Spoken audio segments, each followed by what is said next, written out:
Yeah, we all wish we would have been here yesterday. We still would like to figure out exactly why there wasn't that one news feed. And I think the reason why is this show began and continues 17 years later on being the place where you can go to have the hard conversations in a civil way. And so it seemed like now more than ever is a time that we would like to be on. And I think our viewers agree with that. So we continue. We are 5 minutes past the top of the hour. Well, let me just say, next time we're told there's going to be a news feed replacing us, we will be in our chairs. We'll be sitting here. Yeah, and the news feed will be us, or they can get somebody else to host the show. Many months later. But I think the problem that people are having with it is that there's a certain feeling that they're normalizing him, and he's not normal. He's not. He's a very unusual case. He's a TV talk show host, whatever it was, that show he did. The Apprentice. Yeah, that's it. And he became a president based on a lot of lies. So I don't think that it's just that they're going down to talk to him like they talk to the Taliban. I don't think so. And by the way, I have a personal thing about this, because when George W. Bush was in the White House, I knew that if I had a beer with the guy, I would like him. I knew it. And so I didn't want to have a beer with him because I had things to say about George W. Bush that were critical of him. If I had sat down with the guy, I would feel maybe I can't anymore. You see, that's my problem with Morning Joe. These are people who are honestly resistance heroes, and they do one thing and their entire audience is outrage. I think I just have a hard time with that. These are people who have never held their criticisms of Donald Trump in any single way. No, I like Joe and Mika a lot. They're very nice people. But he was a Republican who encouraged Trump before he turned on him. Now he's turning back again. It's very suspicious. Where do you see he's turning back again? That's Scarborough was on Morning Joe. Also, the timing was interesting. He went right down there right after the election. Because he's going to be the American president. They're not upset about your drinking? You know what? There's an interesting one there. First of all, I've never had a drinking problem. No one's ever approached me and said, "Oh, you should really look at getting help for a drink." Never. I've never sought counseling, never sought help. I respect and appreciate people who do. But what do guys do when they come back from war? Oftentimes, have some beers. How do you deal with the demons you see on the battlefield? Sometimes it's with a bottle. Unfortunately, tragically, for too many guys, it's with the bottle, and then it's depression, and even worse, suicide. I mean, we've got an epidemic of that in our country. Thank God, by the grace of God, I found my chapters of purpose. It pulled me out of that. I found, in many ways, I found two things. My two J's, my Jenny, my wife Jennifer, changed my life, saved me. There's just no doubt about it. And my Lord and Savior, Jesus Christ. And without those two J's, I wouldn't be sitting here right now. But with those two J's, like my mom said this morning, and I didn't get a chance to see all of it, but God bless my mom, I'm a very different person than I was 10 years ago, than I was 15 years ago. But I'm also the right guy to be in the Pentagon to understand what our young warfighters are going through. What we send them to do, what we ask them to do, tour after tour after tour after tour. Are we equipping them properly? Are they mentally prepared? Are we helping them on the way back? How are they transitioning? Were they used properly? I can speak to that because I've lived it. Not from a general's perspective, not from an air-conditioned office in Washington, D.C., or from a think tank. From dusty boots and pulling triggers with bullets whizzing by, and you're wondering whether you're ever coming home. Well, just given what one sees on camera, if you're too drunk for Fox News, you're very, very drunk indeed. So that's alarming. In 1989, President George H.W. Bush nominated John Tower, senator from Texas, for Secretary of Defense. Now, Tower was a very considerable person, a real defense intellectual, someone who deeply understood defense, unlike the current nominee. And it emerged that Tower had a drinking problem. And when he was drinking too much, he would make himself a nuisance or worse to the women around him. And for that reason, his nomination collapsed in 1989. You don't want to think that our moral standards have declined so much that you could say, let's take all the drinking, all the sex pesting, subtract any knowledge of defense, subtract any leadership, and there's your next Secretary of Defense for the 21st century. A few moments later. Just given what one sees on camera, if you're too drunk for Fox News, you're very, very drunk indeed. So that's alarming. Before we go to break, a little bit earlier in this block, there was a comment made about Fox News in our coverage about Pete Hegseth and the growing number of allegations about his behavior over the years and possible addiction to alcohol or issues with alcohol. The comment was a little too flippant for this moment that we're in. We just want to make that comment as well. We want to make that clear. We have differences in coverage with Fox News, and that's a good debate that we should have often. But right now, I just want to say there's a lot of good people that work at Fox News who care about Pete Hegseth, and we'll want to leave it at that. I had a wonderful conversation with David Frum. He was supposed to be on today. He said he was going to be on today. We were actually going to tweet back and forth, talking about having him back on today, just to talk through this, to say, again, I don't know, maybe it was the right call. Maybe it wasn't the right call. I didn't know exactly how to do it after he said, if you're too drunk for Fox News, you're very, very drunk indeed. Now, let me tell you, that's something they certainly would never let in the pages of the Atlantic or in the Washington Post. But this is all about the media. Or in the New York Times. They'd never do that.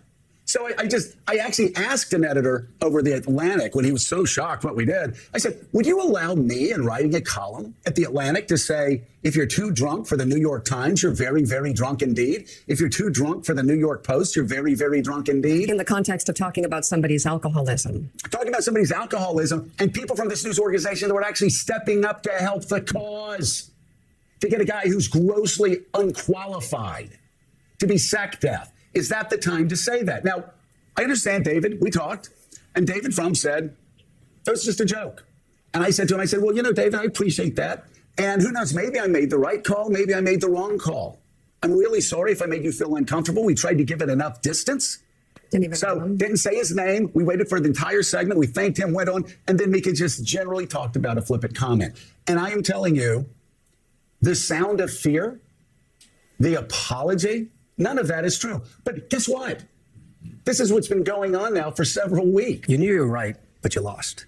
So don't change the fundamental values. Don't just say we're going to give equity to Donald Trump, which some people are doing. In the Democratic Party, in media, among the electorate, they're saying, I just give up. We're going to give him equity. We're going to give him parity to traditional American values. No, that's absolutely wrong. You can't do that. Forgive me for saying this. You can't go to Mar-a-Lago. You can't do it. It's going to get me in trouble. You can't do that. You have to hold Donald Trump accountable for being wrong. You have to hold all of his allies accountable for being wrong. Even if that means you're in a losing environment and you're threatening your own liberty and your own, security as an American. You either believe that Donald Trump and Trumpism is wrong and is a threat to American democracy, or you don't. That's the environment. It's hard. This is what's been going on now for several weeks. We went down to talk to the president-elect. And people wrote articles that were just false, but you know what we did? We did the corporate thing. Corporate said, don't say anything. Just keep your head down. What did the Royals say? Never explain, never complain, whatever. We did that. We enjoyed our Thanksgiving. We're like, you know what? People are upset with some of our guests, some of our friends. Maybe we snuck up on them too fast. Maybe we should have given them more of a warning. Whatever, it's fine. But guess what? The main complaint was that we called Donald Trump's rhetoric fascist during the campaign. And then we went down to have an off-the-record comment with him. Guess who else does that? Let me see. From the New York Times, the New York Washington Times, Post, the Wall Street. You know what? I even think folks from the Atlantic. I think they might be doing that. If they have a chance to talk on the background with the incoming president and president-elect, they would do it. In fact, as somebody wrote during this outrageously stupid, immature series of articles that lied time and time again about us, reporter said, I'd be fired if I had the opportunity to go in and talk to somebody who's incoming president of the United States. And I didn't do it. Ask any journalist at the New York Times and New York Post. And that's the funny thing. People at the Washington Post especially, hair on fire, media report. How dare they? How dare they? At the same time that the Washington Post is doing the same thing, trying to speak to the president on background, trying to speak to people around the president. That's what reporters do. And by the way, guess what? That's what I've been doing for years. When I go speak to Middle East leaders on background, some who are not good people, guess what? I do it to get information and background to give it to you. I bet you didn't know, because I didn't tell you, because it was a background conversation. When I went to Élysée Palace last summer, we're going to do. So maybe, just maybe, everybody can catch their breath, stop freaking out about a loss of like 1 percentage point, and stop having this circling firing squad that we see the Democratic Party in, and this media sphere where people are just trying to get clicks. Well, and to that point, 2 minor points. And that is, again, the meeting that we went to was not kissing the ring or bending the knee or all your other ridiculous headlines. It was a serious meeting. And quite frankly, if we hadn't told anyone about it, if we hadn't shared it with our viewers to be transparent, and that was our call because it was a meeting on background, nobody would have known about it. Nobody would have. We weren't flouncing in there and doing a big show of it. This was a private meeting on background. Well, one more thing. To those that you were talking about here who are still kind of pushing this narrative and saying this article is so sad and, oh my God, fear has taken over. Good job. Good job. Because you're so stuck in your hatred. You're so stuck in your hatred mode that you can't see that you are doing exactly what negative forces at play here want, which is causing us to fight. We should not be fighting for doing our jobs, for doing what the New York Times, the Washington Post, the Wall Street Journal, the Atlantic, they are doing right now. And if they are not meeting with the president-elect and talking to him, then they are not doing their jobs. We know they are. I want to play this from Joe Scarborough today, because this is the mentality that you're going to hear, I think, from a lot of members who are very reliant on the spending, the lobbyists, the pharmaceutical companies, the people people who give them a lot of money for their campaigns. Watch this. The United States government has already spent 80% of its budget on Medicare, Medicaid, Social Security, vets, defense, and interest on the debt. This is a scam unless they're going to slash Social Security and Medicare and and Veterans Affairs. They're never going to get to $2 trillion. Can't be done. Can't be done, Senator. What do you say? Oh, poor Joe Scarborough. I remember when he was a conservative. You know, when he was a conservative Republican, he actually voted against expanding Medicare into Medicare Part D, this extra part to make Medicare bigger because he thought it might bankrupt the country. Yep. So there was a time when he actually was a thoughtful person, but no longer. Now, there is a sliver of a truth in the sense that, yes, entitlements are a lot of the spending, but to say entitlements are a lot of the spending, therefore we're not going to look at waste is the excuse we hear all the time. Oh, we're not going to look at this spending because if you get rid of all waste, it won't balance the budget. Well, why don't we start by getting rid of the $750,000 that was spent feeding cocaine to Japanese quail to see if they were more sexually promiscuous on cocaine? Maybe Joe would agree with getting at least that. Get rid of that. Unbelievable. Yeah, and the idea that these programs can't have a little bit of analysis, you know, where you find some waste in them. If every agency had the responsibility to say, okay, you know, show us what you have. Show us what you can get rid of that isn't going to, you know, cut to the bone and people will still get the benefits that were promised to them. Show us where there's fraud and find some ways to save some money. I just want to be as clear as I possibly can. We ain't kissing no Trump MAGA ass. Come on now. We ain't kissing no ring. We ain't bowing down to nobody. I told y'all what happened when he had a meeting with the TV anchors and I was invited to it. And they invited me to 3 of them. I made 2 of them. Biden people never invited me to 1. Just saying. So Trump walks in. You know, normally when the president, I don't call him the president. The president walks in, everybody stands up, they move to him. Everybody moves to him. I like that Simpsons meme. I fell back. So I was standing there and I was sitting there going, I was like, well, I ain't gonna call his ass Mr. President because he ain't got no respect for the office, so I can't call him President Trump. Not gonna happen. And I was like, I can't call his ass Mr. Trump.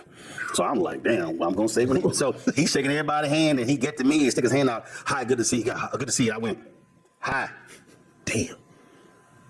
That was it. You didn't even touch it. That was it. I wasn't about to sit here and call him by no title because he didn't have any respect for the office. So I'm not going to call you by the title of the office. I'm not going to do it. So, yeah, unlike Joe and Mika and Morning Joe, we ain't kissing no Trump ass. I ain't going to Mar-a-Lago. We ain't sitting down. He going to be talking to Kristen Welker. We already know how that interview is going to go. He's going to run over her like a freight train. No question. But just as Rebecca said, if y'all want honest conversation about the truth, about what these yahoos are going to do 2 blocks from us, I'm telling you right now, when they come in here with their carnage, somebody has to speak truth about what they are doing, and that's going to be us. And we ain't going to apologize for it, and we ain't going to bow down to nobody, we ain't kissing nobody, but it's not going to happen because you have to call out evil when you confront evil. That side back there, what is it? It's by Ida B. Wells Barnett. It's right there. And this is her famous quote. Meanwhile, Would have been in yesterday morning. Yeah, I was here up early on Sunday morning with NBC's coverage. Savannah and I led the coverage on Sunday in the immediate aftermath, talking to eyewitnesses, talking to officials about what happened. Obviously suited up and ready to go for yesterday morning on a big morning, and we're told that something else was going to be broadcast. So we are here today, going through a lot, catching up a little bit, but we want to be here for our audience, and we know you trust us, and we have ultimate respect for you guys. So we are here today. I wish we'd been here yesterday.